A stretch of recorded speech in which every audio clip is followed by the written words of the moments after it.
ॐ या देवी सर्वभूतेषु लक्ष्मीरूपेण संस्थिता नमस्तस्यै नमस्तस्यै नमस्तस्यै नमो नमः। जय माता की। आज हम एक बहुत महत्वपूर्ण विषय के बारे में बात करने वाले हैं। हर मनुष्य का एक सपना होता है कि वो अपनी मेहनत से अपने सपनों का एक घर बनाता है। हर मनुष्य की चाहत होती है कि वो लाइफ में इतनी मेहनत करे कि अपने माता पिता का नाम रोशन कर सके। एक सुंदर घर हो जिसमें खुशी खुशी रहा जा सके, और एक सुंदर घर, एक खुशहाल घर अच्छे मुहूर्त में बनाया गया और ठीक प्रकार से की गई नींव पूजा, भूमि पूजन आपको आने वाले भविष्य के लिए खुशियां प्रदान करती है। मनुष्य जब अपने नए घर का सपना देखता है तो वो पैसे जोड़ता है, सेविंग्स करता है। कई सालों की मेहनत की गई सेविंग्स बचत, उसके बाद मनुष्य अपनी पूंजी अपने नए घर को बनाने में लगाता है। अगर सही मुहूर्त का निर्णय ना किया जाए, अगर गलत नक्षत्र में, गलत मुहूर्त में घर का निर्माण किया जाए तो वह दुखों का कारण भी बन सकता है। और घर बनाने के लिए सबसे पहले जो सबसे मुख्य स्टेप होता है, जहां से एक घर को बनाने की शुरुआत होती है, वो होती है नींव पूजन, जिसे भूमि पूजन भी कहा जाता है। भूमि पूजन के ऊपर भी मैंने पहले कुछ एपिसोड्स आपके लिए बनाए हैं और मुझे बताने में बेहद खुशी हो रही है कि आपने दिल खोलकर उन एपिसोड्स को प्यार दिया है। मिलियंस में उन एपिसोड्स के ऊपर व्यू हैं। आपका बहुत धन्यवाद। आज हम बात करने वाले हैं नींव पूजन के बारे में, भूमि पूजन के सामान के बारे में।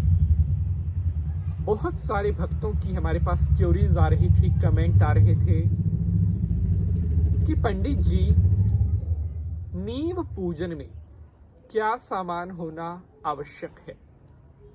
जैसे आप अपना नया घर बनाओगे तो सबसे पहले होती है नींव खुदाई, भूमि को खोदते हैं और वहां पर फिर होता है नींव पूजन, जिसे भूमि पूजन या वास्तु पूजन भी कहा जाता है।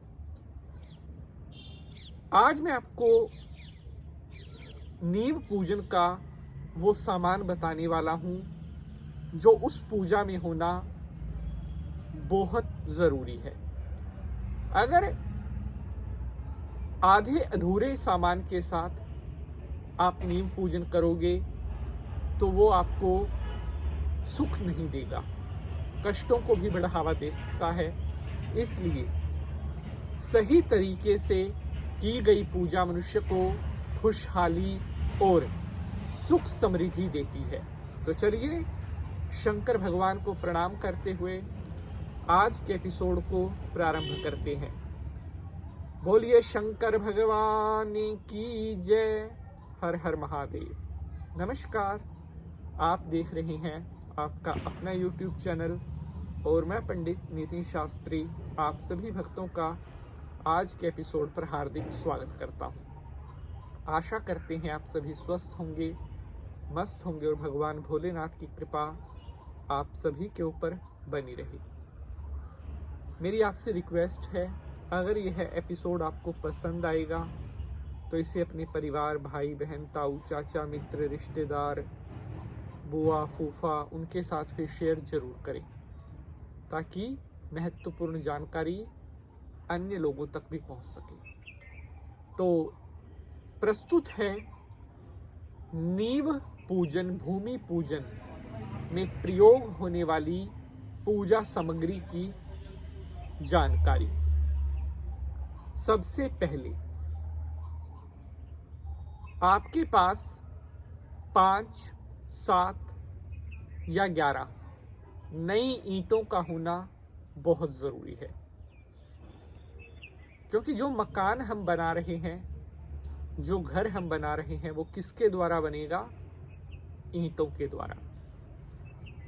और नींव पूजन में ईंटों का पूजन करना बेहद आवश्यक बताया गया है। जैसे स्टूडेंट्स पढ़ने वाले होते हैं, उनको कहते हैं ना कि ये क्वेश्चन कंपलसरी है, वैसे ही नींव पूजन बिना ईंटों के नहीं होता। 5 नई ईंटें या 7 नई ईंटें होना चाहिए।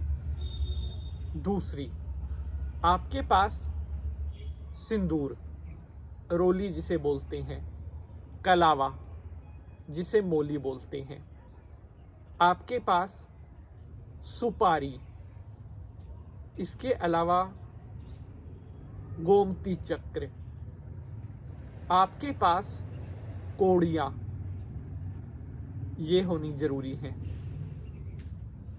आपके पास चावल जो टूटे हुए ना हो, साफ सुथरे। आपके पास फूल होने जरूरी है। आम की हरी टहनी, यानी कि आम का जो वृक्ष होता है उसके हरे पत्तों वाली टहनी, तांबे का लोटा, लाल कपड़ा, यज्ञोपवीत जिसे जनेऊ बोलते हैं, साबुत हल्दी, और सबसे जरूरी नाग नागिन का जोड़ा चांदी का, वो होना बहुत जरूरी है, क्योंकि यहां पर हम किसका भी पूजन कर रहे हैं? सर्प देवता का। सारी भूमि किसकी है? उन्हीं की। तो नींव पूजन में कहते हैं कि हे महाराज सर्प देवता, आपकी भूमि के ऊपर ही हम अपने नए घर का निर्माण कर रहे हैं, इसलिए आप हमेशा अपना शुभ आशीर्वाद ही हमें प्रदान करना, हमें, हमारे परिवार को आपसे किसी प्रकार का कोई भय ना हो। इसके अलावा आपके पास शुद्ध देसी घी का एक दीपक, मिठाई, लड्डू, बर्फी, आपके पास कच्ची लस्सी, यानी कि दूध और जल को मिलाकर कच्ची लस्सी तैयार होती है, वो ईंटों पर छिड़काव करने के लिए, धूप होनी चाहिए।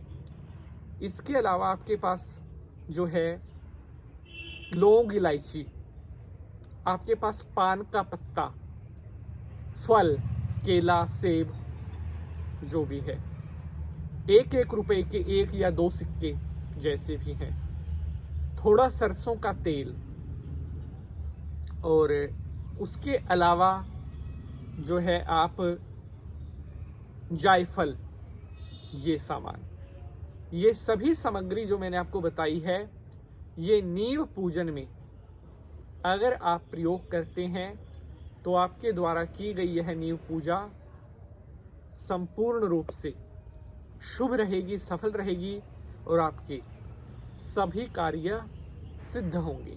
मिलेंगे अगले एपिसोड में कल सुबह 7 बजे किसी नए विषय के साथ। तब तक के लिए हंसते रहें, मुस्कुराते रहें। जय माता की।